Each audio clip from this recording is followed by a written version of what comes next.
네, 모두가 어려운 시기 여러 가지 안타까운 일들이 벌어지고 있습니다. 서울의 한 초등학교에서 신규 교사가 스스로 삶을 내려놓는 안타까운 사건이 발생했습니다. 비통한 심정으로 진심 어린 애도의 말씀을 드립니다. 누구보다 깊은 고통을 겪고 계실 유가족분들께도 깊은 위로 말씀을 드립니다. 교육당국은 신속하고 철저한 진상조사에 나서주기 바랍니다. 교권이 보장되지 않는 교실에 양질의 교육 또한 존재하기 어렵습니다.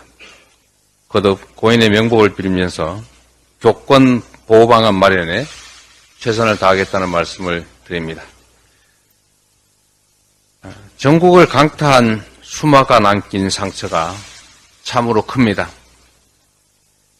정부가 피해가 컸던 13곳을 특별재난지역으로 선포했는데 이것으로 끝났다고 할 일은 아닙니다. 관계부처는 실제 피해 현장에 예산과 인력이 신속하게 투입될 수 있도록 만전을 기해 주시기 바랍니다. 주말에 다시 큰 비가 예보되고 있습니다. 정부와 지자체는 끝까지 긴장의 끈을 놓지 말고 피해 예방 그리고 최소화에 최선을 다해 주어야 합니다. 지나치다 싶을 정도의 철저하고 선제적인 대비를 당부드립니다. 지금 SNS상에 무정부 상태라는 해시태그가 유행하고 있습니다. 그 정도로 수해 대응 과정에서 정부 여당이 보여준 무능과 무책임에 대해서 국민들의 고통과 절망, 분노가 매우 높습니다. 그런데도 이 정부는 뼈저린 반성을 하기보다는 책임 회피, 책임 떠넘기기에 급급하고 있습니다. 심지어 오송 참사를 두고 김영환 지사가 일찍 갔어야 바뀔 건 없었다. 한두 명 사상자 있는 줄 알았다. 이런 말을 했습니다. 서울로 가도 상황을 바꿀 수 없다라고 하던 대통령실의 반응과 똑같습니다.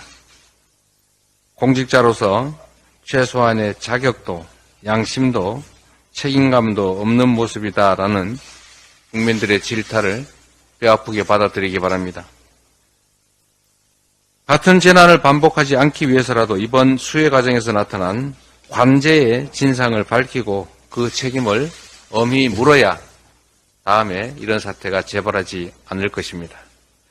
민심의 둑이 무너지기 일보 직전이라는 사실을 대통령과 정부 여당은 겸허하게, 엄중하게 받아들이기 바랍니다. 아무리 말을 해도 반응이 없지만 또 얘기해야 되겠습니다. 국가가 존재하는 이유는 국민들의 더 나은 삶을 만들기 위해서입니다. 국가의 재정, 예산 다 국민들이 낸 세금입니다. 아카일로인 민생경제가 이번 수해로 더 큰 난관에 봉착했습니다.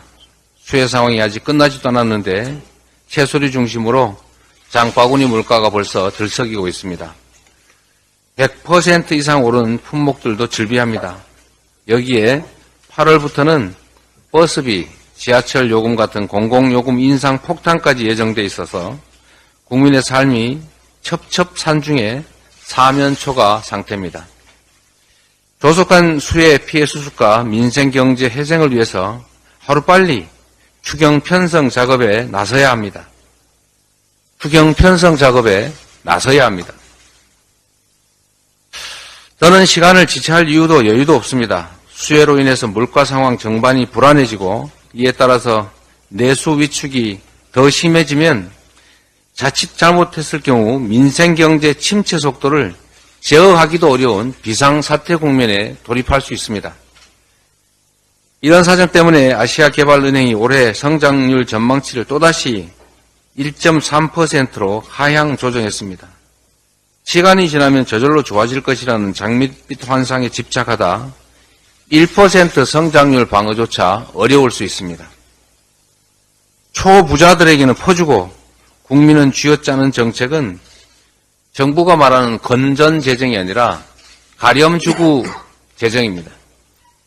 신속한 추경으로 수해 복구, 그다음에 일상화된 기후위기 대응, 민생 경제 활력 회복, 그리고 특히 미래 산업 경제 기반 확보라고 하는 세 마리 토끼를 잡는 지혜를 반드시 발휘해야 합니다. 가만히 있다고 좋아지지 않습니다. 현장의 국민들 너무 어렵습니다.